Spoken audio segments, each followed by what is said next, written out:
Praise the lord. దేవుని ఘననామమునకు మహిమ కలుగునుగాక. వేకోజామున బెరయా సందేశం. ముందుగా ఒక కీర్తన ద్వారా దేవుని మహిమపరుచుకుందాము. ఎటు పోయినను శ్రమ పడుచున్నను, ఇరికించబడిన వారము కాము. ఎటు పోయినను శ్రమ పడుచున్నను, ఇరికించబడిన వారము కాము.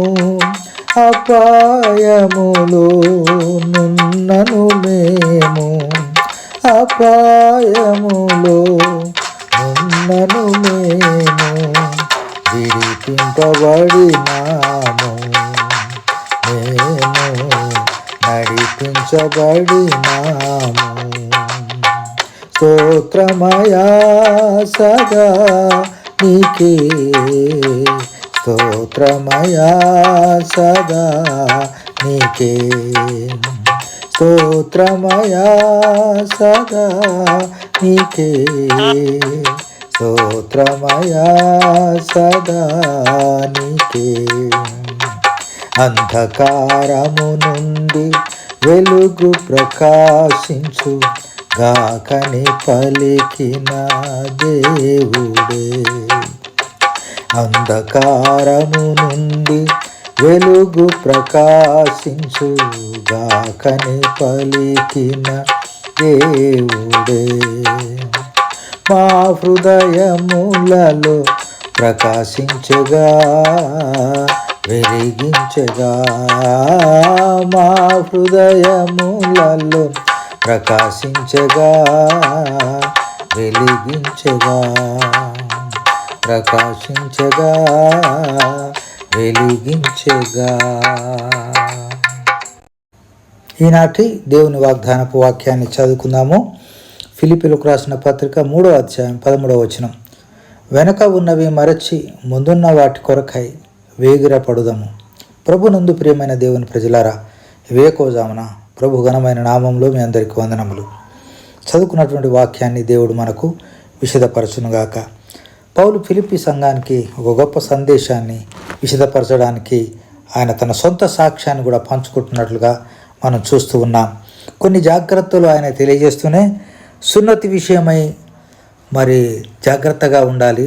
శరీర సున్నతి అది దేవునికి అవసరమైనది కాదు, హృదయ సున్నతి అవసరమని పౌలు గారు ఫిలిప్పీ సంఘానికి తేటతెల్లం చేస్తున్నట్లుగా మనం చూస్తూ ఉన్నాం.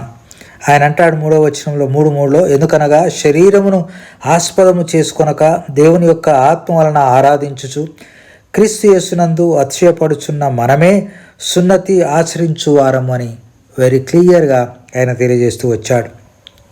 ఆయన స్వంత సాక్ష్యంలో ఆయనకున్నటువంటి గొప్ప అర్హతలన్నీ ఉటంకిస్తూ అవన్నీ కూడా వ్యర్థమని తెలియజేస్తూ వచ్చాడు. కనుక ప్రియమైనటువంటి దేవుని ప్రజలారా, ఆయనకున్నటువంటి వాటిని పెంట కుప్పతో సమానంగా ఎంచుకున్నానని తెలియజేస్తూ వచ్చాడు. కనుక మనం కూడా ఈనాడు మనకి ఎలాంటి మరి శారీరకమైన అర్హతలున్నా, మరి కుటుంబ నేపథ్యంలో గొప్ప విలువలు కలిగి ఉన్నా, గొప్ప కులంలో పుట్టిన వారమని అనుకుంటున్నా, గొప్ప సంఘం మాదని అనుకుంటున్నా, ఇవన్నీ దేవునికి ఏమీ అక్కర రావు. నీలో మార్పు వచ్చిందా? నీకు హృదయ సున్నతి ఉన్నదా? నీవు మూడు ప్రకారంగా దేవుని నిత్యము ఆరాధిస్తున్నావా? దేవుడు అదే చూస్తూ ఉంటాడు. మరొక్కసారి మనం జ్ఞాపకం చేసుకుందాం. శరీరమును ఆస్పదము చేసుకొనక దేవుని యొక్క ఆత్మ వలన ఆరాధించుచు యేసుక్రీస్తునందు అతిశయపడుచున్న మనమే సున్నతి ఆచరించువారమని అంటాడు. ప్రియ నేస్తమా, ఈ వేకోజామున దేవుడు మనకిచ్చినటువంటి ఈ యొక్క లేఖన భాగాన్ని బట్టి మన పాత జీవితము, మనకున్న అర్హతలన్నీ పక్కకు పెట్టి అలక్ష్యం చేసి ముందున్న పని ఏమిటంటే దాని కొరకు మనం ప్రయాసపడాలి. వెనక ఉన్నవి మర్చిపోవాలి. ముందున్న వాటి కొరకై వేగిరపడుతూ పరిగెత్తాలి. మనము తుదమట్టుకు పరిగెత్తి పరుగు పందెంలో గెలుపొందాలి. దేవుని సువార్తను ప్రకటిస్తూ సాగిపోవాలి.